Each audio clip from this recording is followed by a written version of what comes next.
हे पूर्ण सुरू होईपर्यंत थांबूयात.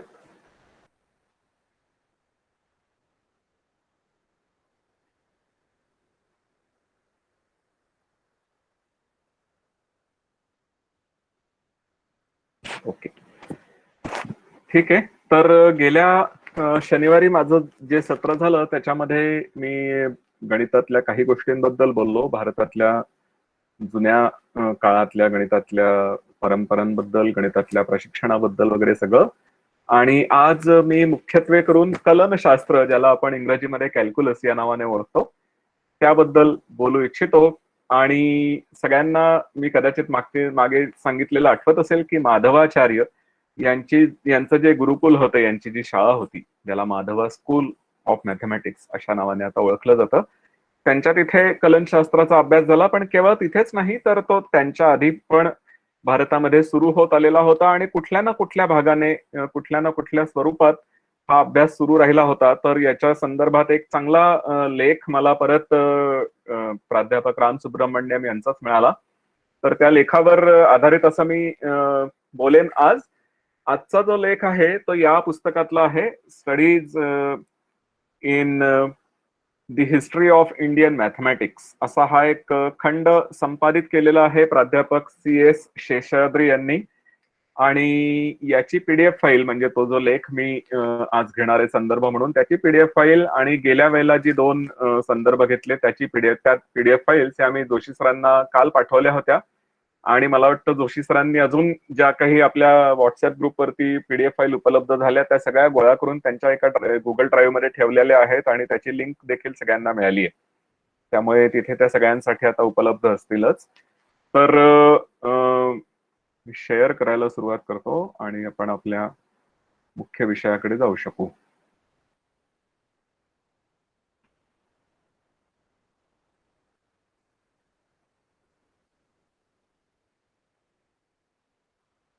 तर हे हा तो लेख आहे, development of calculus in India. आणि रामसुब्रमण्यम सर आणि श्रीनिवास, MD श्रीनिवास, हे त्यांचे कोलॅबरेटर आहेत. या दोघांचा हा लेख आहे. शेषाद्रींचं जे पुस्तक मी आता तुम्हाला दाखवलं त्याच्यामधला त्याचा जो ऍबस्ट्रॅक्ट दिलेला आहे तो इथे मी वाचतो पहिले. In this article we shall present an overview of the development of calculus in Indian mathematical tradition. The article is divided naturally into 2 parts. In the first part, we shall discuss the developments during what may be called the classical period, starting with the work of Aryabhatta.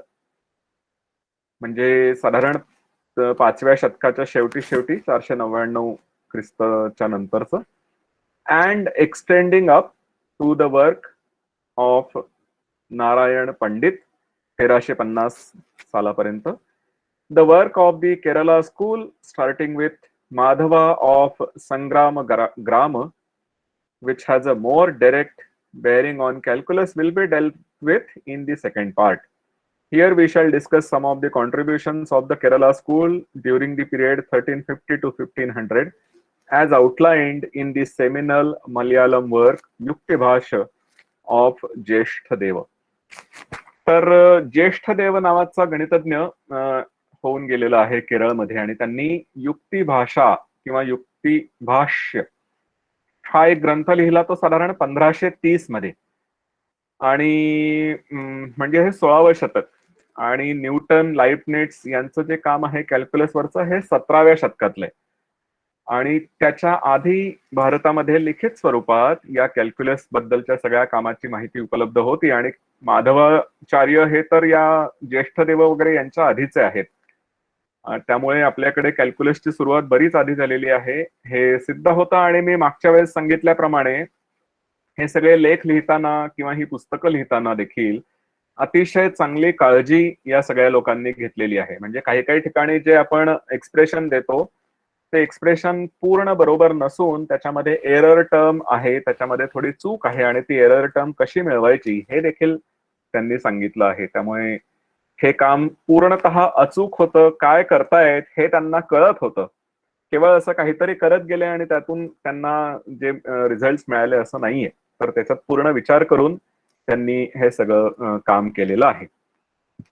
तर आता कॅल्क्युलसची सुरुवात करताना जेव्हा आपण एखाद्या शाळेत वगैरे calculus शिकतो, म्हणजे कॉलेजमध्ये किंवा इंजिनिअरिंगला तुम्ही real integration, differentiation, limits, continuous functions वगैरे सगळं शिकता, तेव्हा रिअल नंबर्स पासून आपण सुरुवात करतो आणि सगळ्यात पहिली गोष्ट म्हणजे झिरो आणि इन्फिनिटी. तर हा एक अतिशय महत्वाचा श्लोक आहे, शांती मंत्र ईशावास्योपनिषदातला, जो आपण म्हणजे ज्याच्याकडे दुर्लक्ष करू शकतच नाही. पूर्णमद पूर्णमिदम पूर्णात पूर्णमुदच्यते पूर्णस्य पूर्णमादाय पूर्णमेवावशिष्यते. तर याचा अर्थ देखील आपल्या सगळ्यांना माहिती असेल की पूर्णात म्हणजे जे आधीचं आहे ते मी सोडून देतो, पण पूर्णातून पूर्ण काढलं तर पूर्ण उरतं आणि पूर्णामध्ये पूर्ण मिळवलं तरी देखील पूर्णच उरतं. तर ह्या दोन्हीही ज्या संख्या आहेत, शून्य आणि अनंत, या दोन्ही संख्यांना ही हा हे लागू होतं. त्यामुळे एका अर्थाने आपण असं म्हणू शकू की अगदी अनादी काळापासून या संकल्पनांची माहिती आपल्याला होती, पण हे थोडंसं वेग म्हणता येऊ शकेल, त्याच्यात पूर्णत्वाने आपण म्हटलेलं नाहीये. तर शून्य काय, शून्याला कुठे लोप म्हटलेलं आहे आणि त्या लोप चा अर्थ नल मॉर्फेम अशा पद्धतीने पाणिनीने त्याच्या अष्टाध्यायीमध्ये ख्रिस्तपूर्व 500 वर्षांपूर्वी लिहून ठेवलेलं आहे. त्यानंतर पिंगल ऋषी त्यांच्या छंद सूत्रामध्ये, म्हणजे ख्रिस्तपूर्व 300 वर्ष आधी, शून्य ही संख्या एक चिन्ह म्हणून येतं आणि मग त्याच्यात पुढे त्यांनी ते कुठे ठेवायचं म्हणजे तो मार्कर म्हणून वापरलाय. म्हणजे त्याची जी जागा आहे, ज्याला डेसिमल एक्सपान्शनचे आपण स्लॉट्स म्हणू शकू, गेल्या वेळेला मला वाटतं कोणीतरी ते मला जाणवून दिलं होतं, तर त्या रूपाने हे इथे लिहिता येतं. पण केवळ शून्यच नाही, तर शून्यासोबत आपण काय काय करू शकतो यासंबंधी हा ब्रह्मस्फुट सिद्धांतामध्ये ब्रह्मगुप्तांनी लेख लिहिलेला आहे. त्यांनी म्हणजे एक पूर्ण श्लोकांची ओळख इथे हे केलेली आहे आणि मोठा श्लोक आहे. तो श्लोक वाचून दाखवण्यापूर्वी श्लोक मी वाचून दाखवणारच नाहीये, मी तुम्हाला त्याचा इथे इंग्रजीतला अर्थ सांगू इच्छितो. यामध्ये त्यांनी, ज्याला आपण आता बेसिक भाषेमध्ये अरिथमेटिक म्हणू, असं अरिथमेटिक कुठल्या नियमांनुसार करायचं असतं ते सांगितलं आहे. तर इथे सुरुवातीला म्हटलंय की the sum of positive and negative, धन आणि ऋण यांची बेरीज, if they are equal, is zero. या पहिल्या वाक्यामध्ये ते म्हटलंय की तुम्हाला एक्स मधनं एक्स काढायचा असेल तर तुम्हाला शून्य मिळणार. The sum of a negative and zero is negative, of a positive and zero is positive, and of two zeros zero. म्हणजे तुम्ही ऋण संख्या आणि शून्य यांची बेरीज केली तर तुम्हाला ऋण संख्या मिळते, धनसंख्या आणि शून्य यांची बेरीज केली तर धन संख्या मिळते, आणि दोन शून्यांची बेरीज केली तर शून्य मिळतं. हे तुम्हाला थोडंसं बेसिक वाटेल, पण यातनं एक खूपच चांगली, मला अतिशय महत्वाची वाटलेली गोष्ट आहे, म्हणून मी हे पूर्ण दाखवू इच्छितो. Negative subtracted from zero is positive, and positive from zero is negative. तुम्ही शून्यातनं एखादी ऋण संख्या वजा केली तर जी संख्या मिळते ती धनसंख्या असते, आणि शून्यातून धनसंख्या वजा केली तर जी संख्या मिळते ती स्वाभाविकतः ऋण संख्या असते. Zero subtracted from negative is negative, from positive is positive, and from zero is zero. म्हणजे ऋण संख्येतून शून्य काढलं तर ऋण संख्या राहणार, धनसंख्येतून काढलं तर धन राहणार, आणि शून्यातून शून्य काढलं तर शून्य राहणार. The product of zero and a negative, of zero and a positive, or of two zeros is zero. शून्य गुणिले धनसंख्या किंवा शून्य गुणिले ऋण संख्या किंवा दोन शून्यांचा गुणाकार हे केलं तर शून्य मिळतं. आणि मला जे महत्वाचं म्हणायचं होतं, ज्याच्याकरता मी हे सगळं तुम्हाला वाचून दाखवलं, ती ओळ ही आहे, a zero divided by zero is zero. हे मला एक अतिशय कुतूहलपूर्ण गोष्ट वाटते की ब्रह्मगुप्तांना असं सांगण्याची आवश्यकता का पडली असावी. कारण आजच्या याच्यात जर तुम्ही एखाद्या गणिताच्या शिक्षकाला विचारलं की शून्याने शून्याला भाग दिला तर आपल्याला काय मिळतं, आणि मला वाटतं रामानुजनची पण एक कुठली तरी गोष्ट आहे, जी मला आता पूर्ण आठवत नाहीये, की त्याच्यात रामानुजनने रामानुजनला असं कोणीतरी त्यांच्या शिक्षकांनी शाळेत किंवा कॉलेजमध्ये असताना, महाविद्यालयात असताना शिकवलं होतं की शून्याला याने गुणलं की शून्य मिळतं, याने भागलं की शून्य मिळतं. आणि मग रामानुजनने विचारलं की शून्याला शून्याने भागल्यावर देखील शून्य मिळतं का? तर आता इथे ब्रह्मगुप्ताने तर म्हटलंय a zero divided by zero is zero, पण पुढे ब्रह्मगुप्त असं देखील म्हणतात की a positive or a negative divided by zero is that with zero denominator. म्हणजे समजा तुम्हाला 5 ही संख्या दिली आहे आणि 5ला शून्याने भागायचंय, तर तुम्हाला काय मिळतं? तर तुम्हाला 5/0 ही संख्या मिळते. म्हणजे त्यांनी a zero divided by zero is zero असं जे म्हटलंय ते त्यांनी समजून उमजून म्हटलेलं आहे. आपण जी मराठीमध्ये ही एक खूप छान वाक्प्रयोग करतो, समजून उमजून एखादी गोष्ट करणं. तर याच्यात आपण पुन्हा थोडासा विचार करूया. मी तुम्हाला मागच्या सेशनमध्ये, मागच्या सत्रामध्ये सांगितलं होतं की भाग देणं म्हणजे काय? तर मी सांगितलं होतं की if you have a number P, गृहीत धरूया की आपण सध्या धन संख्यांबद्दल बोलतो आहोत. We are talking about positive numbers.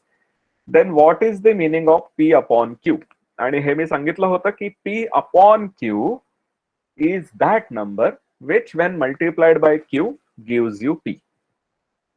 म्हणजे पी अपॉन क्यू हे काय आहे? तर ही ती संख्या आहे ज्याला क्यू ने गुणलं की तुम्हाला पी परत मिळतो. 2/3 ही ती संख्या आहे जी तुम्ही 3दा घेतली, त्याची 3 वेळा बेरीज केली की तुम्हाला 2 मिळालं पाहिजे. 2/3 हे एक आपल्याला ती संख्या दाखवण्याचं चिन्ह आहे. त्या चिन्हाला महत्व नाहीये, ती संख्या कुठली त्याला जास्त महत्व आहे. तर शून्याला शून्याने भाग दिल्यावरती आपल्याला ती संख्या मिळाली पाहिजे ज्याला शून्याने गुणलं की आपल्याला शून्य मिळेल. म्हणजे आपण इथे पी आणि क्यू हे 0-0 धरूयात आणि मग पी अपॉन क्यू ही ती संख्या असली पाहिजे ज्याला शून्याने गुणलं की शून्य मिळेल. आता या याच्याने पाहिलं तर असं म्हणता येईल की कुठली पण संख्या तुम्ही ठेवा, कारण कुठल्याही संख्येला शून्याने गुणलं की तुम्हाला शून्य मिळतं. हे आपण वरच्या ओळीतच पाहिलंय. The product of zero and a negative, the product of zero and a positive or of two zeros is zero. आणि मग इथे ब्रह्मगुप्त काय म्हणतायत? तर माझ्या मते, मला हे रामसुब्रमण्यम सरांशी एकदा बोलून चर्चा करून खात्री करून घेतली पाहिजे, पण माझ्या मते ब्रह्मगुप्त इथे व्याख्या देत आहेत 0/0ची. आणि त्यांच्या दृष्टीने 0/0 बरोबर 0 असं त्यांनी अतिशय जबाबदारीने हे वाक्य इथे म्हटलेलं आहे. जबाबदारीने मी यासाठी म्हणतोय कारण त्यांनी पुढे इथे म्हटलंय अ positive or a negative divided by zero is that with zero denominator. ते त्याच्यामध्ये बदल करत नाहीत. इथे ते काहीही सांगत नाहीयेत वेगळं. पण जेव्हा शून्याला शून्याने भाग दिल्यावर काय होतं असा प्रश्न येतो, तेव्हा ते सांगतात की ही आपण संख्या 0 म्हणून घेऊया. आणि मी तुम्हाला मागे सांगितलं होतं की आपण पी अपॉन क्यू हा एक आकडा असा घेऊ शकतो. आणि पी आणि क्यू हे जर दोन्ही धन असतील किंवा ऋण असतील तर ही संख्या एकमेव असते, पी अपॉन क्यू. त्याच्यात काय 2-3 वेगळ्या वेगळ्या संख्या येऊ शकत नाही, ज्याला आपण गणिताच्या भाषेमध्ये a function being well defined असं म्हणतो. तर 0/0 ही एक वेल डिफाईन्ड कन्सेप्ट नाहीये, कारण तिथे काही पण येऊ शकतं उत्तर. तुम्ही 0/0 बरोबर 10 म्हटलं तर ते देखील बरोबर आहे, कारण 0 बरोबर 10 गुणिले 0. पण मग अशी जर गणितामध्येच, म्हणजे जेव्हा तुम्ही जर कॉम्प्लेक्स अनालिसिसचा वगैरे एखादा कोर्स घेतला असेल आणि तेव्हा तुम्हाला वर्गमूळ, घनमूळ किंवा लॉगॅरिथम कॉम्प्लेक्स नंबरचं घ्यावं लागतं, तेव्हा ही अडचण येते की एखाद्या फंक्शनला युनिक व्हॅल्यू नसते and then you make a choice. त्याला नाव आहे, त्याला आपण म्हणतो we choose a branch of logarithm. तर माझ्या मते इथे Brahmagupta he is making a very conscious choice. समजून उमजून त्यांनी ही निवड केली आहे आणि अतिशय स्वाभाविक आहे की शून्याला शून्याने भाग दिल्यावरती आपल्याला सगळ्या संख्या मिळत आहेत आणि त्यातली कुठली संख्या निवडायची, तर 0 निवडणं हे अतिशय स्वाभाविक आहे. आणि हे मी अतिशय स्वाभाविक याकरता म्हणतो कारण आपल्याकडे म्हणजे नैसर्गिक संख्या ज्याला नॅचरल नंबर्स म्हणतात, किंवा पूर्णांक संख्या इंटिजर्स म्हणतात, किंवा रिअल नंबर्स, एवढेच नंबर्स आहेत, किंवा कॉम्प्लेक्स नंबर्स, मेट्रिसेस वगैरे एवढेच आहेत असं नाही, तर त्याला आपण मॉड्युलर अरिथमेटिक म्हणतो. असे पण आपल्याकडे अरिथमेटिक आहे. अशा देखील गणित क्रमांकांच्या पद्धती आहेत आणि त्याच्यामुळे 0/0 इज 0 हे सगळीकडे काम पडेल, हे सगळीकडे आपल्याला ही व्याख्या उपयोगी पडू शकेल आणि त्याच्यामुळे ही व्याख्या घेणं अतिशय स्वाभाविक आहे. तर हे ब्रह्मगुप्ताने म्हटलेलं आहे आणि साधारण 628 म्हणजे 7व्या शतकातली ही गोष्ट आहे. आणि त्याच्यानंतर मग अर्थातच याच्यावरती लोकांनी विचार केला, भास्कराचार्यांनी त्याला पुन्हा थोडंसं मॉडिफाय केलं, त्याला बरोबर केलं आणि पुढे त्याच्यावरती चर्चा देखील झालेली आहे, तर ती मी इथे आत्ता सांगणार नाही. पण हे पुढचं अतिशय गमतीशीर आहे आणि हे आपण याच्यावर चर्चा केलीच पाहिजे. भास्कराचार्य त्यांच्या लीलावती नावाच्या ग्रंथात while discussing the mathematics of zero in Lilavati notes that when further operations are contemplated, म्हणजे तुम्हाला शून्याने गुणायचंय, शून्याने भाग द्यायचाय वगैरे इथपर्यंत ठीक आहे, पण याच्या पुढे देखील तुम्हाला जायचंय. म्हणजे एकदा तुम्ही शून्याने काहीतरी करणार आहात आणि नंतर ती जी संख्या मिळते त्याच्यावरती तुम्ही अजून काही प्रक्रिया करणार असाल तर when further operations are contemplated, the quantity being multiplied by 0 should not be changed to 0 but kept as is. म्हणजे भास्कराचार्य काय सांगतायत की तुम्ही एखाद्या संख्येला शून्याने गुणू इच्छिता किंवा त्या सगळ्या प्रक्रियांचा जो तुम्हाला संच दिला आहे त्याच्यामध्ये ही एक प्रक्रिया आहे की एखाद्या संख्येला शून्याने गुणायचंय, तर तुम्ही लगेच त्याला पुन्हा शून्याने गुणून शून्य करू नका, पण जे आहे तसंच ठेवा. आणि आहे तसंच ठेवा म्हणजे n गुणिले शून्य असं जर दिलं असेल तर त्याला n गुणिले शून्य असंच ठेवा. Further he states that when the quantity which is multiplied by 0 is also divided by 0, then it remains unchanged. म्हणजे ते काय म्हणतात की एकदा तुम्ही शून्याने एखाद्या संख्येला गुणलं आणि मग नंतर तुम्हाला काही कालांतराने त्या संख्येला शून्याने भाग द्यायची वेळ आली, तर जी संख्या ज्याच्यापासून तुम्ही सुरुवात केली आहे ती संख्या तशीच राहते. म्हणजे इथे ते शून्याने गुणलं आणि शून्याने भाग देणं ह्या दोन्ही प्रक्रिया आहेत त्या एकमेकांना रद्द करतात, त्या एकमेकांना उडवतात. दे कॅन्सल इच अदर आउट असं म्हणतात. He follows this up with an example and डिक्लेअर्स that this kind of calculation has great relevance in astronomy. ते एक उदाहरण याच्या पुढे घेतात जे मी दाखवेन आणि त्याच्या पुढे पण ते हे सांगतात की अशा प्रकारचं कॅल्क्युलेशन करणं, अशा प्रकारचं गणित करणं हे अवकाशशास्त्रामध्ये खूप उपयोगी आहे. आणि एक गणित पाहिलं की तुम्हाला लक्षात येईल त्यांनी ते गणित खूपच चांगल्या पद्धतीने समजावून सांगितलंय. तो श्लोक जो आहे तो मी एकदा सांगून त्याचा अर्थ पुन्हा सांगतो. A quantity multiplied by 0 is 0 but it must be retained as such when further operations involving 0 are contemplated. When 0 is the multiplier of a quantity, if 0 also happens to be a divisor, then that quantity remains unaltered. आणि मग उदाहरण त्यांनी घेतलंय पुढे. What is the number which when multiplied by 0 being added to half of itself multiplied by 3 and divided by 0 amounts to 63? म्हणजे अशी कुठली संख्या आहे बरं ज्याला तुम्ही शून्याने गुणणार त्याच्यानंतर त्याला being added to half of itself म्हणजे त्याचा निम्मा भाग त्याच्यात जोडणार आणि त्याला मग 3 ने गुणणार आणि शेवटी शून्याने भाग देणार. Amounts to 63. जर हे सगळं करून तुम्हाला 63 मिळत असेल तर ती संख्या कुठली? तर हेच ते आहे की x प्लस x/2 म्हणजे तुम्ही x आणि x/2, x ही तुमची संख्या आहे ज्याने तुम्ही सुरू करताय, त्याच्यात तुम्ही त्याचा निम्मा भाग मिळवलाय, त्याला 3 ने गुणून शून्याने भाग देताय आणि आधी शून्याने तुम्ही त्याला सगळ्याला गुणताय, तर तुम्हाला 63 मिळतोय. तर इथे भास्कराचार्य हे 2 शून्य जे आहेत ते उडवतात आणि हे x अधिक x/2 भागिले 2 म्हणजे x चा 1.5 गुणाकार 3x/2 गुणिले 3. 3 त्रिक 9 हे 63 मधनं 9 काढले तर उरतात 7. इथले 3 त्रिक 9 आपण काढले त्यामुळे x भागिले 2 बरोबर 7 म्हणून x बरोबर 14.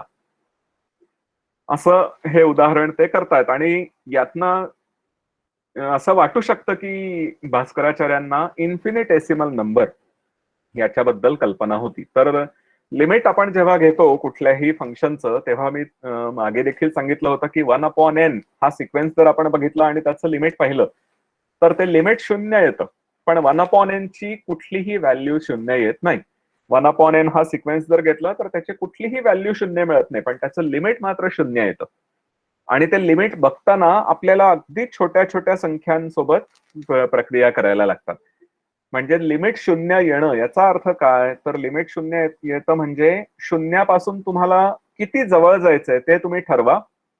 आणि मग 1/n या सिक्वेन्सचा एक कॅपिटल N आपल्याला त्या जवळच्या अंतरावर अवलंबून असा शोधता येऊ शकतो, की त्या कॅपिटल N नंतरच्या ज्या सगळ्या टर्म्स आहेत सिक्वेन्सच्या ह्या शून्याच्या त्या तितक्या जवळ असतील. त्यामुळे अगदी छोट्या छोट्या संख्यांनी आपल्याला गुणाकार, भागाकार करता येणं महत्वाचं आहे. आणि खूप छोट्या संख्येने भाग देणं म्हणजे खूप मोठ्या संख्येनं गुणणं.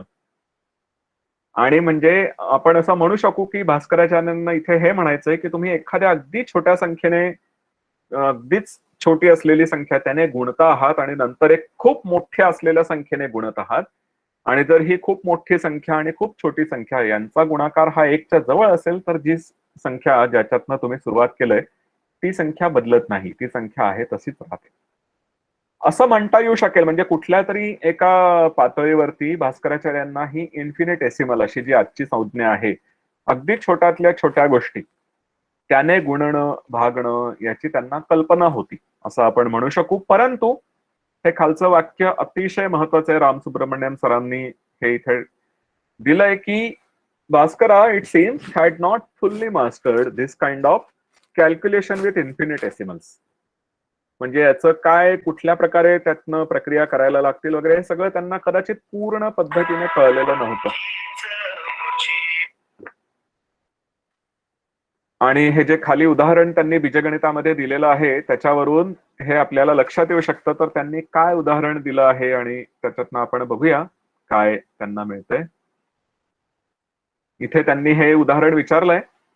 Say what is the number which when added to half of itself multiplied by 0 squared and the square being augmented by twice its root and divided by 0 becomes 15.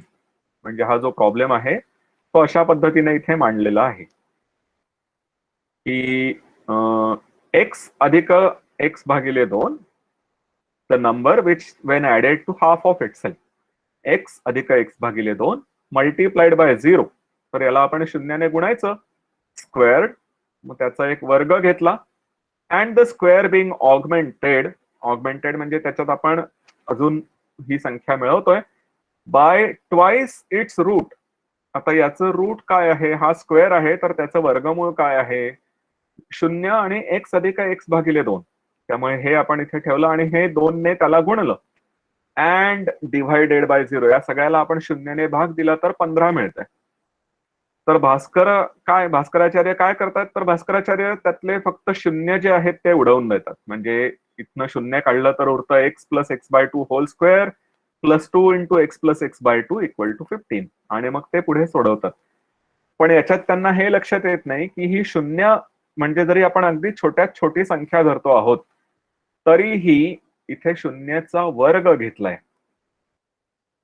आणि त्यामुळे वर्ग घेणं ही एक छोटीशी नॉन ट्रिव्हियल गोष्ट आहे. म्हणजे ते शून्याचा वर्ग जर तुम्ही इथे शून्य रद्द करू इच्छिता तर त्याचा अर्थ की तुम्ही शून्याला इतर धन किंवा ऋण संख्यांसारखं बघता आहात आणि त्यामुळे अगदी छोटी छोटी जरी संख्या असेल तरी ती संख्या आणि तिचा वर्ग हे सारखे नसतात.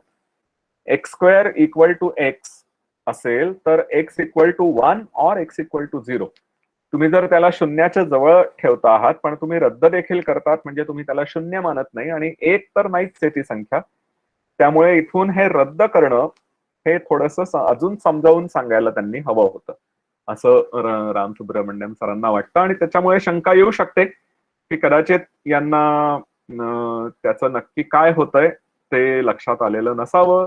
नंतर त्यांनी ऑफकोर्स हे गणित पूर्ण सोडवून हे केलं होतं आणि त्या गणितामध्ये एक्सची हे उत्तर जे आहे एक्स इक्वल टू 2 ते मिळवलेलं आहे भास्कराचार्यांनी.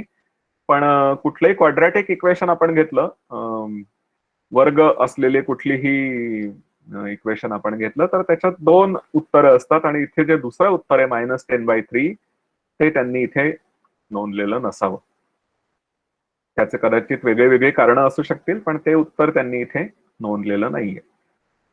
तर हे शून्याच्या संदर्भातलं सगळं जे होतं ते मी हे उदाहरण गेल्या लेक्चरमध्ये पण दिलेलं होतं, गेल्या सत्रामध्ये पण दिलेलं होतं की स्क्वेअर रूट टू स्क्वेअर रूट्सच्या विविध व्हॅल्यू काढताना कशा पद्धतीने या व्हॅल्यू काढल्या आणि त्याच्यामध्ये सविशेषः हे आहे हे मी तुम्हाला दाखवलं होतं. पुन्हा एकदा जर काही जण गेल्या सत्रात नसतील आणि आता आले असतील तर त्यांच्याकरता सांगतो की बौद्धायन शुल्वसूत्र ही शुल्वसूत्र ख्रिस्तपूर्व काळाची आहेत आणि त्याच्यामध्ये 2चं वर्गमूळ जे काढायचंय त्याचा अप्रॉक्सिमेट व्हॅल्यू ही इथे दाखवली. प्रमाणन तृतीयेन वर्धयेत तच्च चतुर्थेन, म्हणजे प्रमाणन तृतीयेनं म्हणजे 1+1 तृतीयांश, त्याचं तर 1/3ची पण 1/4 त्याच्यात जोडा. आत्मचतुस्त्रिंशो नेन, आणि जी 1/12 आहे त्याला 34ने भाग देऊन त्यातून वजा करा. आणि मग पुढे म्हटलंय सविशेष, म्हणजे त्याचा अर्थ that is the approximate diagonal. म्हणजे इथे कुठेतरी एक डायगोनल काढायचं आहे. माझ्या समोर उदाहरण जे येतं ते म्हणजे आपण द्विभुज त्रिकोण घेतला ज्याच्या 2 बाजू ह्या 1 आणि 1 आहेत आणि मग आपल्याला कर्णाची लांबी काढायची आहे, जी आपल्याला शुल्बसूत्रांमध्ये माहिती आहे की कर्णाचा वर्ग बरोबर दोन्ही बाजूंच्या वर्गांची बेरीज. त्यामुळे कर्णाचा वर्ग हा 1+1 2 असेल. त्यामुळे कर्णाची संख्या 2चं वर्गमूळ आणि ते 2चं वर्गमूळ काढण्याची ही अप्रॉक्सिमेट पद्धत त्यांनी इथे समजावून सांगितलेली आहे. ही पहिल्या 5 डेसिमल एक्सपान्शन्स पर्यंत बरोबर आहे. This above approximation is accurate to 5 decimal places. 5 ह्याच्यापर्यंत ही बरोबर आहे आणि त्याच्या पुढे जी आहे ती थोडीशी एरर टर्म आहे. पुढे देखील या गोष्टी केलेल्या ज्या मी मागच्या वेळेला देखील सांगितल्या होत्या, त्यामुळे मी याच्यात बोलणार नाही. पण एक आहे की याच्यात त्यांनी पायची व्हॅल्यू दिली आहे. मी मागच्या वेळेला तुम्हाला सांगितलं होतं की एखादा चौरस दिला तर त्या चौरसा एवढं क्षेत्रफळ असणारं वर्तुळ आपल्याला काढता येईल का. म्हणजे एखादा चौरस जो दिला आहे त्याची समजा बाजू ए आहे आणि त्याचा वर्ग मिळेल आपल्याला a². त्यामुळे a² एवढं क्षेत्रफळ असणारं वर्तुळ आपल्याला काढता येईल का, आणि वर्तुळ काढणं म्हणजे त्याची त्रिज्या काय येईल हे सांगणं. तर इथे त्यांनी if A is half the side of the square, म्हणजे मी जे आधी ए घेतलं होतं आणि त्याच्यामुळे आपल्याला क्षेत्रफळ a² मिळालं होतं, इथे त्यांनी ए हाफ द साइड म्हटलंय. त्यामुळे जी वर्तुळाची चौरसाची एक बाजू आहे त्याची आता लांबी असणार आहे 2a आणि त्यामुळे 4a² ही त्याच्यातनं आपल्याला त्याचं क्षेत्रफळ मिळणार आहे. आणि आपण इथे काढणार आहोत 4a² असणाऱ्या वर्तुळाची त्रिज्या. तर ती ए चा वापर करून इथे त्यांनी काढून दाखवलेली आहे. 2 अधिक वर्गमुळात 2/3 याने जर ए ला गुणलं तर ती त्याची अप्रॉक्सिमेट त्रिज्या येते. आणि त्यामुळे हे पाय इक्वल टू 3.0883. पायची व्हॅल्यू ही 3.1416 किंवा 14159 अशी आपण म्हणतो. तर इथे आपल्याला जो फरक आहे तो पूर्णांक म्हणजे दशांश अंक 0.06 किंवा 0.05 या याच्यातनं मिळतोय. म्हणजे 1 दशांशापेक्षाही कमी अशी ही एरर टर्म आहे. आणि याचा फायदा असा आहे की हे अतिशय साधं एक्सप्रेशन आहे. √2 ची व्हॅल्यू आपल्याला ही मागच्या याच्यात पाहिलेली आहे ती कशी मिळवायची ते. त्यामुळे √2 ची किंमत मिळवणं अवघड नाही. त्याच्यामध्ये 2 मिळवा, त्याला 3 ने भाग द्या आणि मग ए ने त्याला गुणा आणि त्या त्रिज्येचं वर्तुळ काढलं की तुम्हाला जे क्षेत्रफळ हवं आहे त्या क्षेत्रफळाचं वर्तुळ मिळेल. त्याच्या पुढे square root of a non square number, याच्यामध्ये एक चांगली बाब इथे नोंदलेली होती ती मी सांगू इच्छित होतो. Successive approximation. तर याच्यात त्यांनी दरवेळेला हे म्हटलं, नारायण पंडित हे आता म्हणजे थोडंसं केरळ स्कूलचा त्यांनी उल्लेख इथे केलेला आहे की whose with the number whose square root is to be found as the prakriti and unity as the ksheप, the greater root divided by the lesser root is an approximate value of the square root. म्हणजे ही त्यांनी approximate value कशी मिळवायची याच्याबद्दल सांगितलेलं आहे आणि त्याच्यात चांगली चांगली अप्रॉक्सिमेशन कशी मिळवता येतील. म्हणजे 10चं वर्गमूळ बरोबर 19/6 किंवा अजून पुढे गेलात तर 721/228 किंवा अजून पुढे गेलात तर 27,379/8658 आणि ही अशा प्रकारे वर्गमूळ मिळवता येतात हे त्यांनी सांगितलंय. पायची व्हॅल्यू आपण वरती पाहिलं तर भास्कराचार्यांच्या लीलावतीमध्ये किंवा बीजगणितामध्ये आपण ती पायची व्हॅल्यू बघितलेली होती. आता आर्यभट्टांनी पुढची अप्रॉक्सिमेट व्हॅल्यू दिलेली आहे. चतुरधिकम शतमष्ट गुणान द्वाषष्टिस्तथा सहस्राणाम अयुतद्वय विष्कंभस्यासन्नो वृत्तपरिणाः. तर 100 + 4 मल्टिप्लाइड बाय 8 म्हणजे 104 ला आपण 8 ने गुणलं की आपल्याला मिळणार 832 अँड ऍडेड टू 62,000 म्हणजे 62,832 ही इथे आपल्याला न्यूमरेटर मध्ये आपल्याला ती संख्या दिसते. This is the approximate measure of the circumference of a circle whose diameter is 20,000.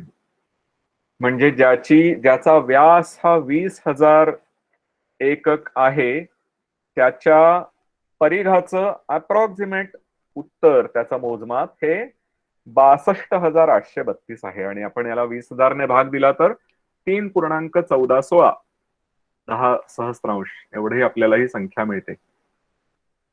आणि त्याच्यात पुन्हा हे केलेलं आहे म्हणजे त्याच्यात पुन्हा इम्प्रुव्हमेंट ज्याला म्हणता येईल ही संख्या पुढे पुढे मिळवत जाणं हे देखील केलेलं आहे. पण आता मी त्याच्यात पुढे वेळ न देता थोडा पुढे जातो. या ज्या काही थोड्याशा बीजगणितीय छोट्या छोट्या गोष्टी असतात, sums of squares of natural numbers, sums of natural numbers म्हणजे 1 + 2 + 3 = 100 याची बेरीज किती येईल. तर याच्याबद्दल एक छान गमतीशीर गोष्ट अशी सांगतात की गाऊस नावाचा GAUSS नावाचा जर्मन गणितज्ञ होता आणि अशी गोष्ट आहे की तो 10 वर्षांचा असताना शाळेत असताना त्यांचे शिक्षक वर्गात आले आणि शिक्षकांना त्या दिवशी शिकवायची इच्छा नव्हती फार म्हणून त्यांनी सगळ्या मुलांना सांगितलं की 1 ते 100च्या संख्यांची बेरीज करा आणि मला सांगा.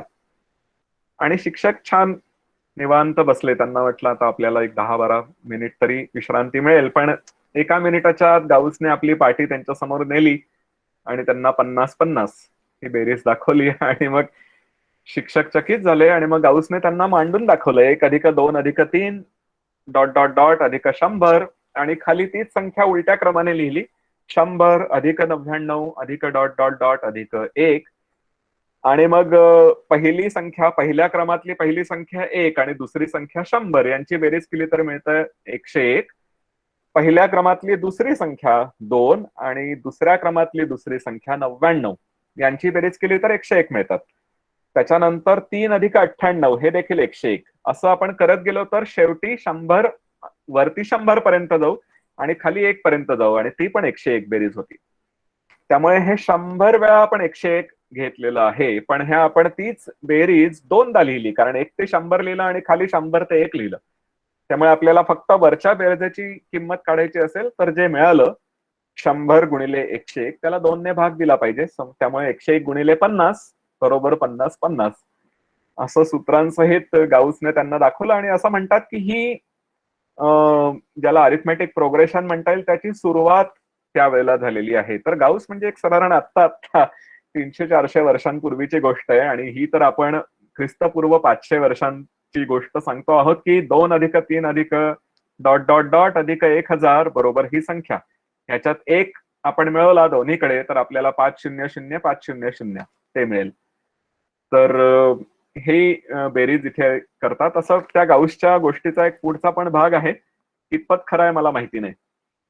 तर गाऊस हा ज्यू होता आणि ज्यू लोकांमध्ये ही गोष्ट फार झपाट्याने पसरली की असा एक हुशार गाऊस नावाचा मुलगा आपल्या समाजात जन्माला आला आणि मग गाऊसने पुढे खूप चांगलं गणितात काम केलं. त्याच्यामुळे नंतर मग ज्यू लोकांनी ही पद्धत अवलंबिली की आपला मुलगा हा गणितात चांगलं काम करेल की नाही हे बघण्यासाठी 10 वर्षांचा झाला की त्याला ते गणित देतात, 1+2+3 बरोबर 100, आणि बघतात की तो मुलगा उत्तर काय देतोय. आणि जर ते उत्तर 50-50 आलं, त्या मुलाने स्वतः ती संख्या शोधून काढली नीट, तर मुलाला गणित नीट येऊ शकेल असं त्यांना वाटतं. अशी एक मी अतिशय मोठ्या गणितज्ञाकडनं गोष्ट ऐकली, पण कितपत खरी आहे मला माहिती नाही. तर त्यानंतर वर्गांची बेरीज 1 square plus 2 square plus 3 square dot dot dot up to n square, त्यांचा फॉर्म्युला, घनांची बेरीज त्यांचा फॉर्म्युला, हे सगळं इथे आपल्याला आर्यभट्टाच्या काळात आणि बृहद देवता यांच्या या जुन्या याच्यात वगैरे देखील या सगळ्या संख्या आपल्याला दिसतात. पण कॅल्क्युलसशी याचा काही आत्ता संदर्भ नाहीये फार, त्यामुळे मी याच्यात फार वेळ न घालवता पुढे जाईन. ह्याच्यात अनेक गोष्टी केलेल्या आहेत. Repeated sum of natural numbers, म्हणजे तुम्ही सम ऑफ नॅचरल नंबर्स घेतला आणि ते रिपीट करत गेला, म्हणजे त्यांची पण बेरीज केली तर काय मिळेल. आपल्याला हे तर माहितीये की 1 पासून n पर्यंत घेतल्या तर त्यांची बेरीज जी मिळते ती n+1/2 आहे. पण आता n+1/2 ही संख्या घेतली, ती 1 करता ठेवली, ती 2 करता ठेवली आणि ती n करता ठेवली, तर अशा संख्यांची बेरीज काय मिळेल वगैरे, अशा अनेक प्रश्नांचा इथे विचार त्यांनी केलेला आहे. आणि अजून खूप छान छान अगदी ज्याला बेसिक ट्रिक अरिथमेटिक म्हणता येईल, अंकगणित म्हणता येईल, अशा खूप खूप चांगल्या संख्या आहेत. ही पण एक जॉमेट्रिक सिरीज इथे आहे. 1+2+2 square plus up to 2 power n. पिंगळांचं छंद सूत्र जे आहे ख्रिस्तपूर्व 300 काळात, त्यावेळेला त्यांनी इथे घेतलेलं आहे. त्यांनी त्याचा पूर्ण प्रूफ देखील दिलेलं आहे आणि पुढे त्यांनी त्याचं उदाहरण दिलेलं आहे. The first term, when multiplied by the product of the common ratio taken as many times as the number of terms, gives rise to the gunadhana. This gunadhana, when diminished by the first term and divided by the common ratio less 1, is to be understood as the sum of the geometrical series. तर हा जो formula आहे a+ar+ar² dot dot dot ar power n-1, याचं उत्तर काय, तर ar power n minus ही जी पहिली term आहे ती त्यातनं काढा, ar power n minus a, आणि त्याला द कॉमन रेशो लेस 1 म्हणजे r-1 ने त्याला भाग द्या आणि जे तुम्हाला उत्तर मिळेल ती याची बेरीज असेल. असं स्पष्ट त्याच्यामध्ये हा फॉर्म्युला सांगितलेला आहे. पुढे त्याचं उदाहरण पण एक दिलेलं आहे जिथे कॉमन रेशो 1/4 आहे. आता हे आर्क साइन हे पण एक अतिशय इंटरेस्टिंग आहे की या शुल्बसूत्रांच्या अभ्यासाच्या वेळेला, म्हणजे शुल्बसूत्रांचा उल्लेख आला तेव्हा आपण पाहिलं की आपल्याला कर्ण काय आहे, त्याची भुजांवरून एक काटकोन त्रिकोण घेतला तर त्याच्या भुजांवरून कर्णाची काय किंमत असेल ते आपण काढू शकतो. सर, काही पार्टिसिपंट लॉग इन करतायत, त्यांना ऍडमिट करा प्लीज सर. 2-3 पार्टिसिपंटला वेटिंग रूम मध्ये येत आहेत. आता जागृतीताई कोणीतरी ऍडमिट झाल्यात. हो, एक 2-3 पार्टिसिपंट आहेत. पण वेटिंग रूम कुठे आहे? याच्यामध्ये मी ऑटो ऍडमिट सुरू केलंय, त्यामुळे आता तुम्हाला लक्षात आलं असेल की आपलं हे सेशन सुरू असताना देखील काही जण आलेत आणि आता सगळं तर मी प्रेझेंट करतोय, त्यामुळे तुम्ही बघता आहात की मी स्वतः कोणालाही ऍडमिट केलेलं नाहीये. मी खरं तर एकाही व्यक्तीला स्वतः ऍडमिट केलं नाहीये आज. सर ऑटो ऍडमिट केलं सेशन मध्ये. हो, ऑटो ऍडमिट ऑटोमॅटिक होणं अपेक्षित आहे. इथे 50 जण दाखवत आहेत आणि मी सोडलं तर बाकीचे 49 जण, आता 51 झालेत. मी सोडलो तर बाकीचे जे 50 जण आहेत ते ऑटो ऍडमिटनेच आलेले आहेत. आणि म्हणजे आता लोक जर उशिरा येणार असतील ना, लोकांच्या निश्चितच काहीतरी अडचणी असतील. आता तुम्हाला दिसलं असेल माधुरीताई स्वतः ऍडमिट झाल्यात पुन्हा ऑटोमॅटिकली. लोकांच्या अडचणी असतीलच निश्चित, वेळात ज्यांना यायला जमलं नाहीये त्यांना, पण त्याच्याकरता आपण आपलं लेक्चर डिस्टर्ब नाही करू शकणार. आणि आलेल्या सगळ्यांना सांगायचंय की कुठलीही वेटिंग रूम नाहीये, त्यामुळे प्रत्येक जण ऍडमिट झालेला आहे. एवढीच कृपया नोंद घ्यावी. वेटिंग रूम असेल तरी मला माहिती नाही, म्हणजे वेटिंग रूम आहे की नाही मला गुगल मीट मध्ये ते माहिती नाहीये, पण वेटिंग रूम असेल तरी मी त्याच्यात काही करू शकत नाही. चालेल सर, आपण सुरू करू. हो, क्षमा करा, म्हणजे ज्यांना त्रास होतोय ऍडमिट होण्यासाठी त्यांची मी क्षमा मागू इच्छितो. आणि मी 1-2 दिवसातच हे रेकॉर्ड झालेलं सेशन जे आहे, हा भाग अर्थात मी गाळीन त्यातून. तर हे जे रेकॉर्ड झालेलं सेशन आहे ते मी माझ्या युट्यूब चॅनलवर ठेवीन. त्यामुळे जरी म्हणजे ती साक्षात आपलं चर्चा सुरू असतानाची जी मजा येते ती येणार नाही, पण तरी गणित तुम्हाला परत ऐकता येऊ शकेल. तर हा पण एक चांगला भाग आहे. 4 वाजलेले आहेत. मला आता साधारण अर्धा तास आहे. त्या अर्ध्या तासात मला एका सिद्धतेचा थोडा भाग तरी सांगायला आवडेल. त्यामुळे हे जे आर्क साइन आहे त्याचा पूर्ण इथे मी सखोल चर्चा इथे करू शकणार नाही, पण मी नुसतं सांगू इच्छितो की आपण काटकोन त्रिकोणाची कर्णाची जी किंमत आहे ती भुजांच्या किमतीवरून आपल्याला काढता येते. हे शुल्बसूत्रांमध्ये पाहिलं. पण समजा काटकोन त्रिकोण नसून तो त्रिकोण वेगळ्या प्रकारचा त्रिकोण आहे, तर त्याच्या 2 ज्या भुजा आहेत त्याच्यावरून तिसऱ्या भुजेची किंमत काढता येईल का? आणि असं आपण गृहीत धरू की आपल्याकडे समद्विभुज त्रिकोण आहे, म्हणजे त्याच्या ज्या 2 भुजा आहेत त्या सारख्या लांबीच्या आहेत. त्यामुळे आपण असं गृहीत धरू शकू की आपण एक वर्तुळ घेतलंय, ती जी सारखी लांबीची भुजा आहे ती त्रिज्या मानून, आणि मग ते वर्तुळ घेतल्यानंतर जी आपल्याला तिसरी भुजा मिळते ती त्याची ज्या आहे, ज्याला आपण इंग्रजीत काय म्हणतो बरं?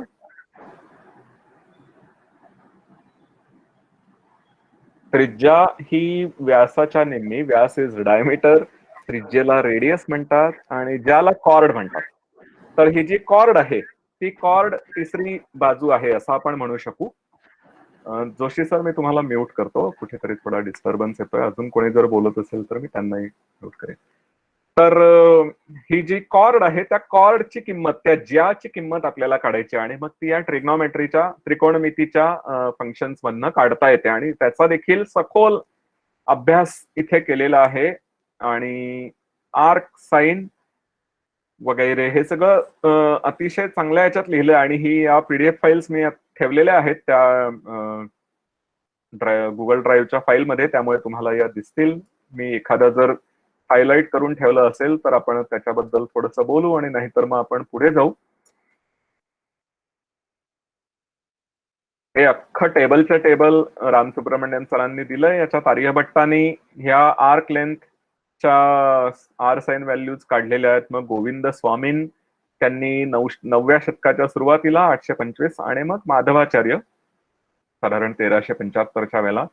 आणि आपण बघतो की आर्यभट्टांच्या या पूर्णांक संख्या आहेत, म्हणजे त्याच्यात इतर अजून छोट्या मॉडिफिकेशन्स नाही आहेत, पण पुढच्या याच्यामध्ये त्या थोड्या केल्यात. 224, 50 आणि 23 पुढे. आणि त्याच्यात माधवाचार्यांनी पुन्हा थोडे थोडे बदल करून त्या अजून बळकट केलेल्या दिसतात.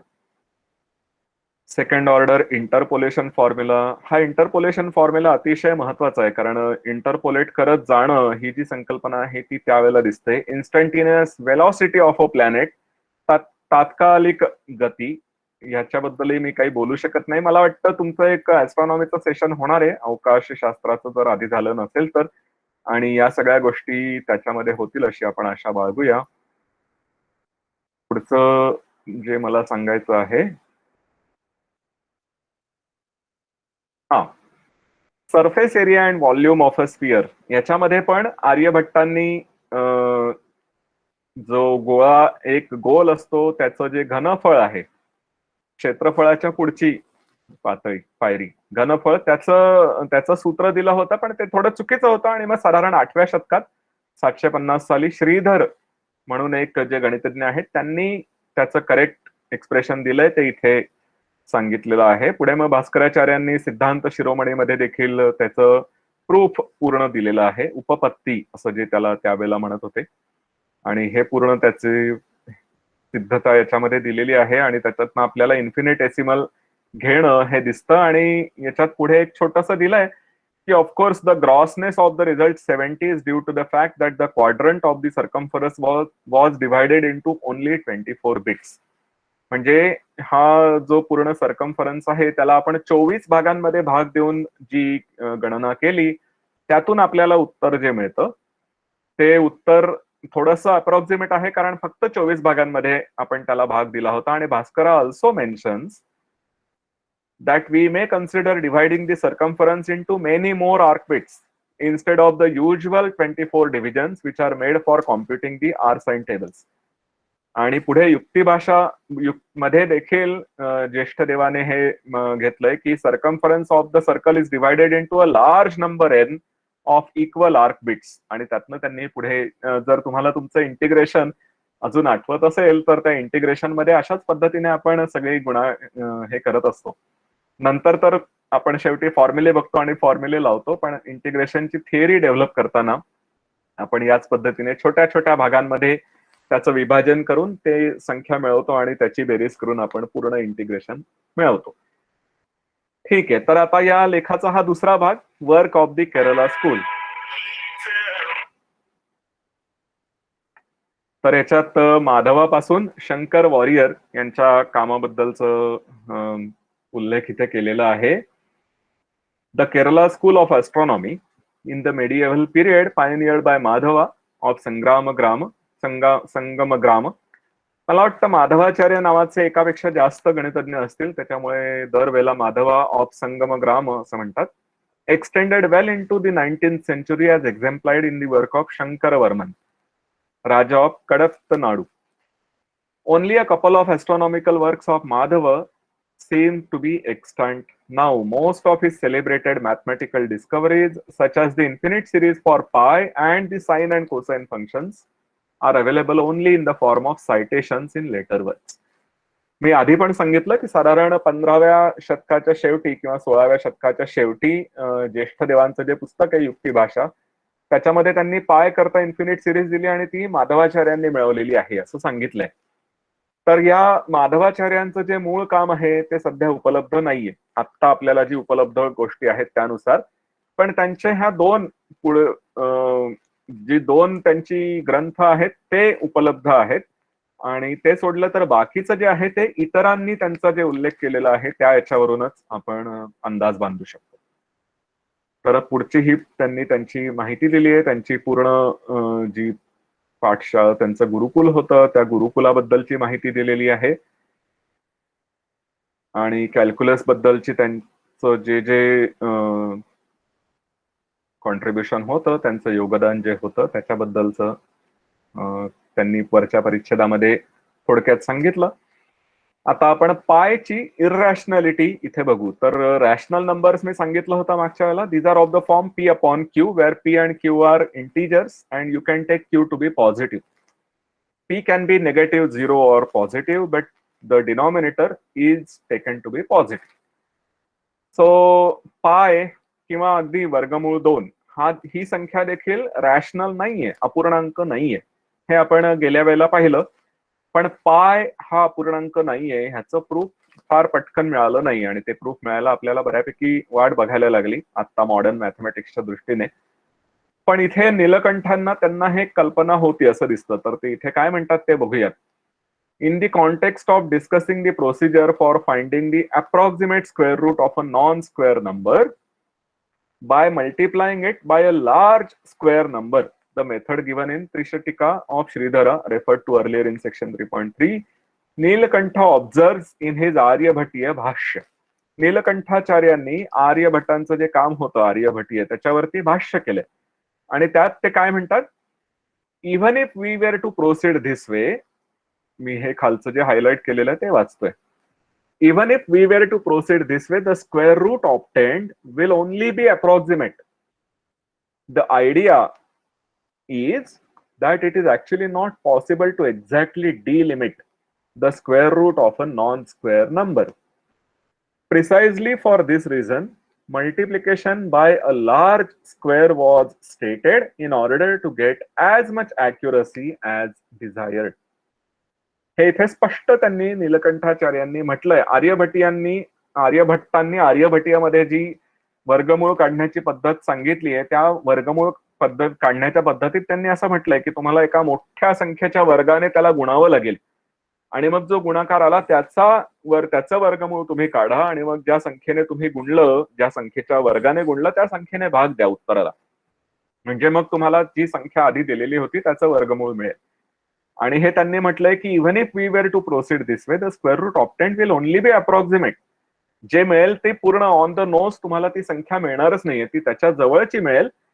आणि त्यामुळे म्हणजे इथे म्हणतात की the idea is that it's actually not possible to exactly delimit the square root of a non square number.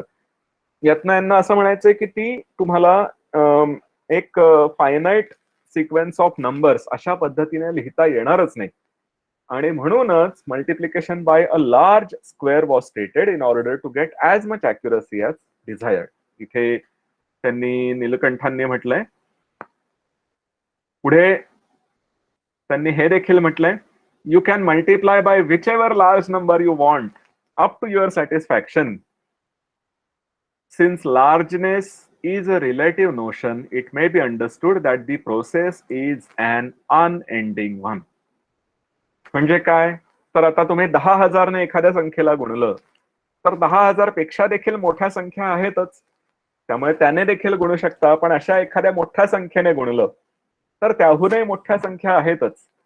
तर largeness is a relative notion. ती बेरबलाची गोष्ट सगळ्यांना माहिती असेल की बादशहाने एक रेघ ओढली आणि ती रेघ न पुसता त्या रेघेला लहान करायचं असेल तर कसं करता येईल? तर बिरबलाने अजून एक त्याच्यापेक्षा मोठी रेघ त्याच्या बाजूला ओढली. त्यामुळे आधीची जी रेघ आहे जी मोठी वाटत होती आणि ती लहान कशी करावी असा प्रश्न होता, त्याच्या पुढे त्याच्यापेक्षा मोठी रेघ ओढली, त्याच्यापेक्षा जास्त लांबीची रेघ ओढली की आधीची रेघ लहान झाली. Largeness is a relative notion. आणि त्यामुळे ही जी प्रोसेस आहे, ही जी प्रक्रिया आहे, ही कधीही न संपणारी अशी प्रक्रिया आहे. आणि त्याच्यातच पुढे नीलकंठ आर्यभट्टांनी जे पायचं the ratio of the circumference to the diameter of a circle म्हणजे व्हॅल्यू ऑफ पाय ते दिलं. आणि त्याच्यात drawing our attention to the fact that Aryabhata refers to this value as approximate, हे त्यांनी आपल्याला इथे जाणून दिलेलं आहे. सो हा तो परिच्छेद. As will be stated by the author himself. So इथे ऑथर म्हणजे Aryabhata. This is only an approximate measure of the circumference of the circle whose diameter is 20,000. तुम्हाला आठवत असेल ते 62,300 किती 62,832. 104 ने आपण 8 ला गुणलं आणि त्याला 62,000 मध्ये मिळवलं. 832 ला 62,000 मध्ये मिळवलं आणि 20,000 ने भाग दिला. तर this is only an approximate measure in finding the circumference from the diameter. A series of inferences are involved. The approximate nature of this also stems from the fact that it involves finding square roots. All this will be explained later at the appropriate context. कुठलंही एखाद्या चांगल्या गणितज्ञाचं पुस्तक जे तुम्ही वापरत असाल सध्या, ते जर तुम्ही घेतलं तर त्याच्यामध्ये प्रत्येक गोष्टीचा सखोल उल्लेख केलेला असतो. आणि एखाद्या गोष्टीबद्दल चर्चा करणार नसतील तर एकतर ते सांगितलं जातं की या गोष्टीबद्दल आपण याच्या पुढे चर्चा करणार नाही, किंवा जर नंतर चर्चा करणार असतील तर ते सांगितलं जातं. तर त्या मला हे अतिशय गमतीशीर वाटतं की इथे नीलकंठांनी आर्यभट्टीय भाष्यामध्ये हे देखील सांगितलंय की याचा इथे अप्रॉक्सिमेट येतं हे कशामुळे, तर आपल्याला वर्गमूळ काढावं लागतं आणि वर्गमूळ काढतानाच आपल्याला अप्रॉक्सिमेट किमती मिळतात. त्यामुळे इथे ते मिळणार हे स्वाभाविक आहे आणि हे नंतर योग्य वेळी आपण पुन्हा एकदा समजावून सांगण्यात येईल असं नीलकंठांनी त्याच्यात म्हटलेलं आहे. आणि या आर्यभट्टीय भाष्यामध्ये नीलकंठांनी काही स्वतःच्या गोष्टी पण सांगितलेल्या आहेत. म्हणजे त्यांनी केवळ आर्यभट्टांच्या कामावरतीच टिप्पणी केली असं नाही, तर काही काही गोष्टी त्यांनी स्वतः देखील सांगितलेल्या आहेत, त्या देखील याच्यामध्ये येतील. Explaining as to why the exact value cannot be presented, Nilakantha continues. तर जे मी म्हटलं होतं रॅशनल आणि नॉन रॅशनल इरॅशनल नंबर्स बद्दल, पण आता वेळ नाही त्यामुळे हे जे मी अंडरलाईन केलं ते वाचून दाखवत नाही. पण याच्यामध्ये त्यांनी एवढंच म्हटलंय की even if you go long way, keep on reducing the measure of the unit employed, the fractional part will only become very small. G error तुम्हाला मिळतीये, ज्याला ते फ्रॅक्शनल पार्ट म्हणतात, ती एरर छोटी छोटी करू शकाल, पण तुम्हाला ऑन द नोज व्हॅल्यू मिळणार नाही जर तुम्ही त्यांना अपूर्णांकामध्ये लिहिणार असाल तर. आणि पुढे ते स्पष्ट शब्दांमध्ये रामसुब्रमण्यम सरांनी सांगितलंय की एव्हिडेंटली what Nilkantha is trying to explain here is the incommensurability of the circumference and the diameter of a circle. Particularly the last line of the above quote, where Nilkantha clearly mentions that however small you may choose your unit of measurement to be, the two quantities will never become commensurate. This is noteworthy. त्याच्या पुढे infinite geometric series त्याचा formula त्यांनी सांगितलाय. पण आता okay, हे एक proof आहे जे मी सांगू इच्छित होतो. त्यामुळे आपण या प्रूफ बद्दल जरा विचार करूया. आपल्याला काय करायचं आहे तर इथे आपल्याला आर्क लेंथ काढायची आहे. ओके, सो इन फिगर 7, आता ती फिगर पुढच्या पानात आहे त्यामुळे मी इथे पण ती आणून ठेवली आहे. In figure 7, here we gone to figure 8. I think it's better I stick to figure 8 and give this proof than thinking about this. तर ही जी 7व्या क्रमांकाची आकृती आहे याच्यामध्ये हा एडी दिलेला आहे, बीडी दिलेला आहे आणि आपल्याला ए बी ची किंमत काढायची आहे. ठीक आहे, तर या A B is the arc whose length is to be determined in the chord length AD and BD. AD आणि बीडी ही व्हॅल्यू आपल्याला दिलेली आहे आणि हे ए बी ची किंमत काढायची आहे. तर त्यांनी ते शब्द कुठले वापरले ते देखील बघूया. In the Indian mathematical literature, the arc AB, the semichord AD, and the segment BD are referred to as the chap, ज्यार्ध and शर respectively. तर या AB ला चाप असं नाव दिलंय, AD ला ज्यार्ध, कारण ही AC जर आपण पूर्ण पाहिली तर ती एक पूर्ण ज्या बनते आणि त्याचं निम्म आपण घेतोय त्यामुळे ती ज्यार्ध.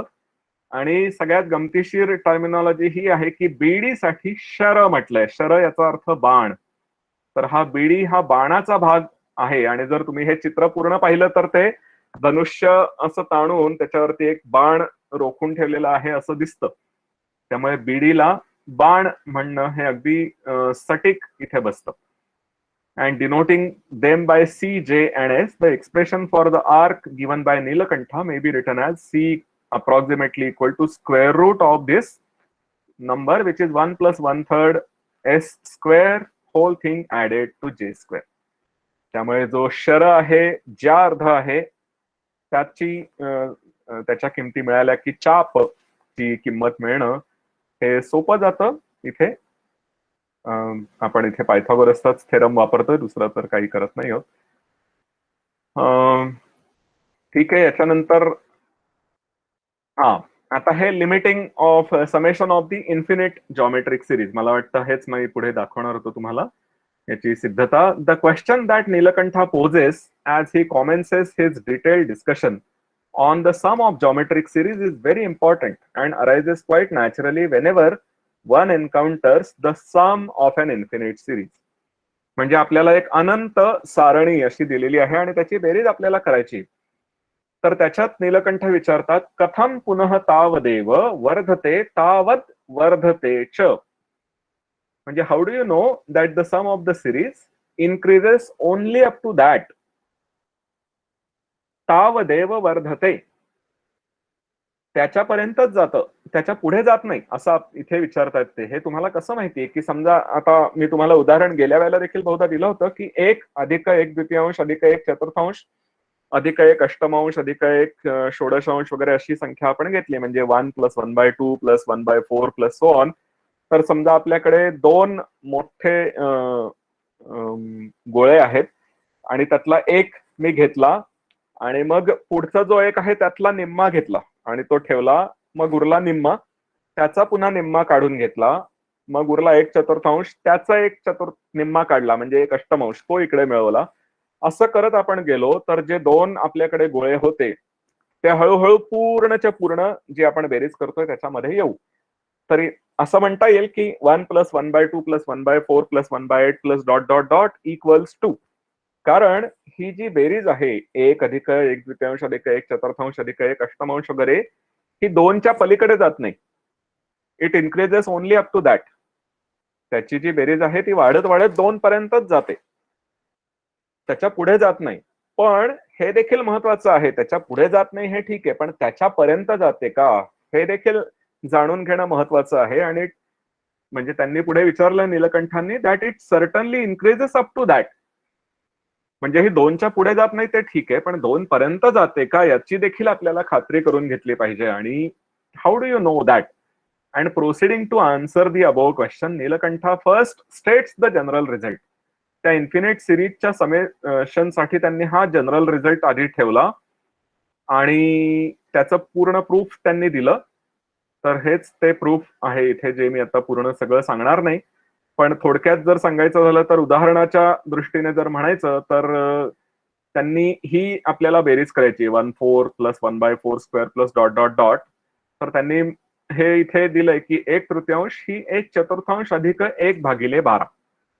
आणि ही जी 1/12 जी संख्या आहे ती म्हणजे 1/16 अधिक 1/48. आणि 1/48 जी आहे ती 1/64 अधिक 1/48 गुणिले 4. 48 म्हणजे 50 वजा 2, त्यामुळे 200 वजा 8 म्हणजे 192. 1/192 असं करत त्यांनी नेलेलं आहे. आणि जी आपण बेरीज करतोय ती 1/4 अधिक 1/16 अधिक 1/64 असं करत आपण जातो आहोत. त्याच्यामुळे जो फरक 1/3 मधनं उरेल तो फरक छोटा छोटा छोटा होत जातोय. आणि म्हणून जे आपल्याला मिळतं, Nilakantha then goes on to present the following crucial argument to derive the sum of the infinite geometric series. इथे आपल्याला मिळतंय की 1/4 हे 1/3 मधनं काढलं तर हे मिळतं. ही एक धनसंख्या आहे. त्यातनं 1/4 वर्ग काढला तर पुढची एक छोटी पण धनसंख्या मिळते.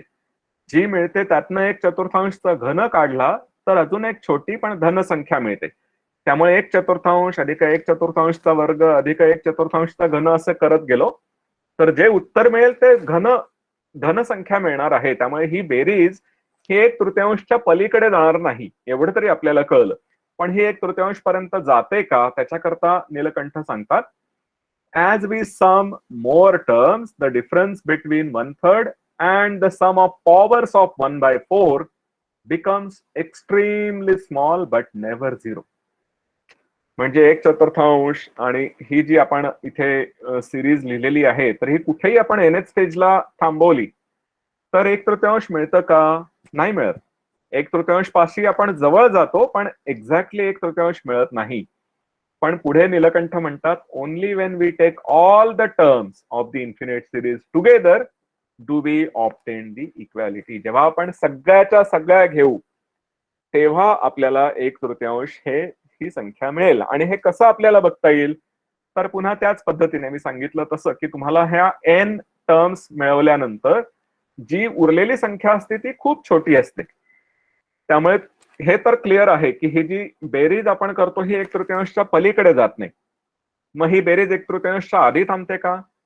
तर आधी देखील थांबणार नाही, कारण जिथे थांबली त्यातून 1/3 अंतर मोजलं तर कुठल्या तरी n साठी ते अंतर या उरलेल्या संख्येपेक्षा जास्त असेल. त्याच्यामुळे आपली बेरीज ही त्या ठिकाणी न थांबता अजून पुढे जाईल. मग त्याच्या पुढच्या एखाद्या ठिकाणी थांबेल का? तर नाही, कारण 1/3 मधनं ती जी थांबलेली बेरीज आहे त्याचं अंतर काढलं तर तुम्ही एक मोठा n शोधू शकाल की ज्यातनं पुन्हा ही संख्या त्या अंतरापेक्षा लहान होईल. आणि असं करत गेलात तर हे शेवटी म्हणायला लागेल की ही जी बेरीज आहे इट फायनली, म्हणजे आता करंट मॅथमॅटिकल टर्मिनॉलॉजी वापरली तर दिस समेशन टेंड्स टू 1/3. आणि a brief extract from the text presenting the above argument is given below. नीलकंठांचं जे तो जो ग्रंथ आहे त्यांचं आर्यभटीय भाष्य त्यातला हा भाग त्यांनी दिलेला आहे रामसुब्रमण्यन सरांनी. तो मी आता पुन्हा वाचून दाखवत नाही.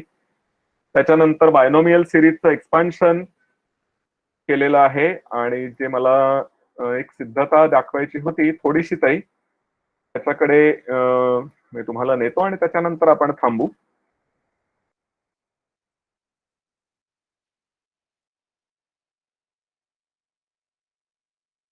Derivation of Madhava series for पाय. तर पाय ची जी किंमत आहे ती माधवा यांनी कशी काढली त्याचं हे आहे. आणि आपण पाहिलं की 3.1416 एवढी काढलेली होती. 62,832 भागिले 20,000 अशी संख्या काढलेली होती. तर त्याच्या आर्यभट्टांनी आणि ही माधवाचार्यांनी थोडीशी अजून ट्विक करून त्याला अजून करेक्ट डिजिट्स पुढचे दिलेले आहेत. तर ही इन्फिनिट सिरीज फॉर पायची व्हॅल्यू काढण्यासाठी अतिशय सोपी, ही रामानुजनने देखील स्वतः शोधली होती. तर ही सिरीज कशी मिळते तर this infinite series attributed to Madhava is cited by Shankara Warrior in his commentaries Kriya Kramakari and Yukti Deepika. Madhava's verse quoted runs as follows: the diameter multiplied by 4 and divided by unity is found and saved. Again the products म्हणजे व्यासाला जो व्यास आहे त्याला 4 ने गुणा. Again the products of the diameter and 4 are divided by the odd numbers like 3, 5, etc. And the results are subtracted and added in order. म्हणजे 4 गुणिले व्यास ह्याला आपण 1 ने भाग दिलाय, म्हणजे 4 गुणिले व्यास हीच संख्या मिळते आणि त्याच्यानंतर आपण त्याला ऑड नंबर्सने विषम संख्यांनी भाग देत जाऊ. म्हणजे 3 ने भाग दिला, 5 ने भाग दिला असं. आणि ज्या ज्या आपल्याला संख्या मिळतात त्या अनुक्रमे या पहिल्या संख्येमधनं वजा केल्यात किंवा जोडलेल्या आहेत. तर 4 गुणिले व्यास into 1 minus 1/3 plus 1/5 minus 1/7 and so on. ही संख्या ही परिधी एवढी संख्या येते. त्यामुळे 4 गुणिले ही कंसामधली series that turns out to be pi. तर परिधी अँड व्यास in the above equation refer to circumference and diameter. So what we have is π/4. कारण हे 4 ने गुणलंय ते 4 सोडून दिलं तर ही जी सिरीज मिळते π/4 is 1 minus 1/3 plus 1/5 minus 1/7 dot dot dot. आणि हे अतिशय साधं आणि सोपं, याचं खूप चांगल्या पद्धतीने प्रूफ देखील इथे माधवाचार्यांनी दिलंय. ते मी थोडक्यात तुम्हाला सांगू इच्छितो की ही पूर्ण आपलं वर्तुळ आहे आणि आपल्याला π/4 कॉम्प्युट करायची. त्यामुळे आपण ह्याचा एक इथनं हा जो 1/4 भाग आहे तोच फक्त काढून त्याला आपण इथे एनलार्ज केलं.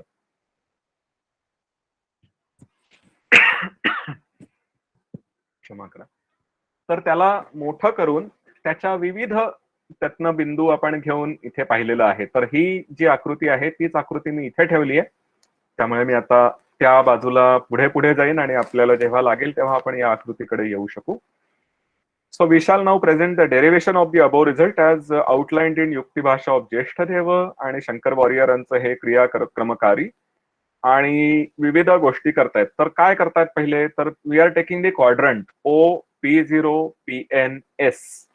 हा आपण quadrant of the square circumscribing the given circle. जे आपल्याला वर्तुळ दिलं होतं त्याला बरोबर आतमध्ये ठेवणारं असं चौरस आपण घेतला आणि त्याचा हा इकडचा 1/4 भाग काढलेला आहे. Divide the side P0 PN into N equal parts. तर हे जे P0 अप टू PN आहे त्याला N सारख्या भागांमध्ये विभाजित केलंय. N व्हेरी लार्ज म्हणजे खूप मोठ्या संख्या आपण त्याच्यात घेतल्यात भाग. P0 PI R the भुजाज.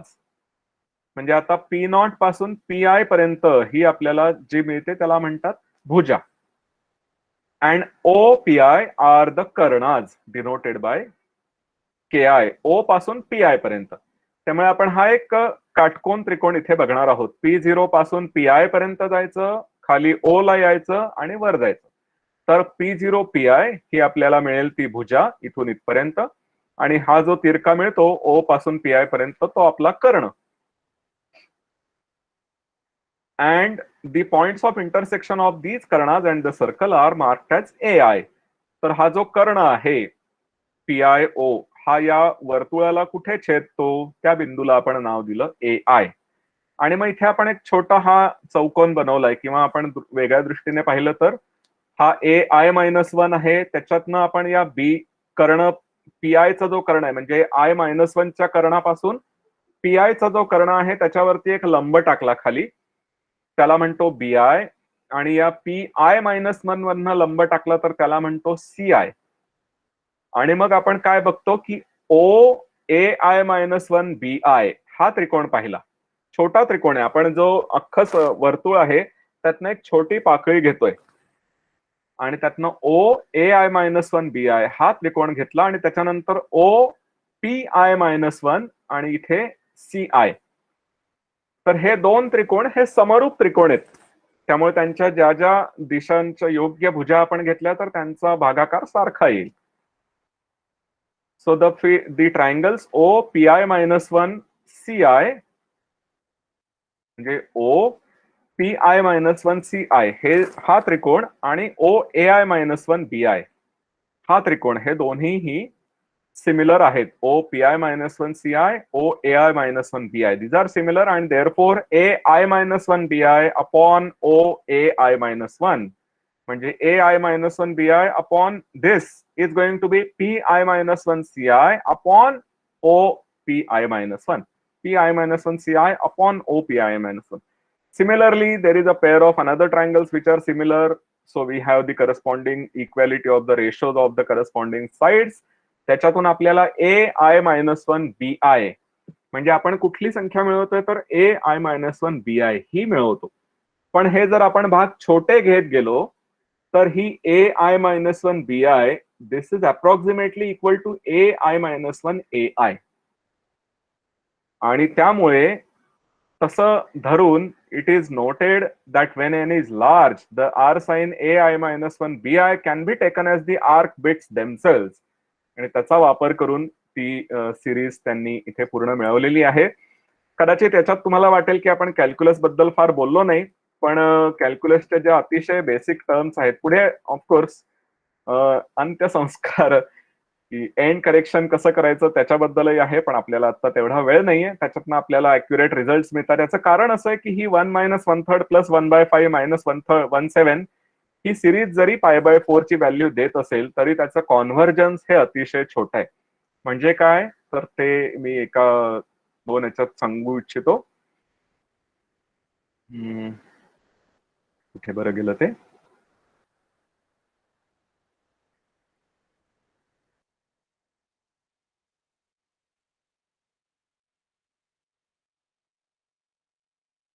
इथेच आहे. It is so slow. It is well known that the series given by 112 for π/4 is an extremely slowly converging series. म्हणजे काय की it is so slow that even for obtaining the value of pi correct to 2 decimal places म्हणजे 3.14 एवढं जरी आपल्याला हवं असेल तर one has to find the sum of hundreds of terms and getting it correct for 4 to 5 decimal places you will have to go up to millions of terms. त्यामुळे ही series जरी correct value देते तरी त्याचं convergence मिळवण्यासाठी आपल्याला खूप calculations करायला लागतात. त्यामुळे त्याच्यामध्ये आपल्याला कशा पद्धतीने दुरुस्ती करता येईल त्याचा उल्लेख देखील इथे केलेला आहे, जो मी आता वेळेअभावी करू शकत नाही. पण त्याच्यानंतरही मला एक सांगायचंय की न्यूटनचं जे कॅल्क्युलसचा पूर्ण अभ्यास आहे तो कुठल्या याच्यापासून सुरू झाला तर ते देखील इथे आपल्याला त्याचा उल्लेख देखील इथे दिसून येतो. Instantaneous velocity and derivative. न्यूटनचे आपण म्हणतो 3 मुख्य नियम आहेत. तर त्या 3 मुख्य नियमांपैकी व्हेलॉसिटी जे आहे त्यातूनच त्यांनी डेरिव्हेशन वगैरे सगळं हे शोधून काढलेलं आहे. तर instantaneous velocity of the planets त्याचा अभ्यास त्यावेळेला माधवाचार्यांनी केलेला होता आणि त्याचा पूर्ण सखोल चर्चा या सेक्शन मध्ये रामसुब्रमण्यम सरांनी केलेली आहे. मला वाटतं याच्याहून जास्त मी बोलणं फार परिणामकारक होणार नाही, त्यामुळे मी इथे थांबू इच्छितो. आपण आपलं आधी ठरलं होतं त्याप्रमाणे थोडीशी सुटी घेऊ शकू आणि त्यानंतर काही प्रश्नोत्तरं असतील तर ती प्रश्नोत्तरं आपण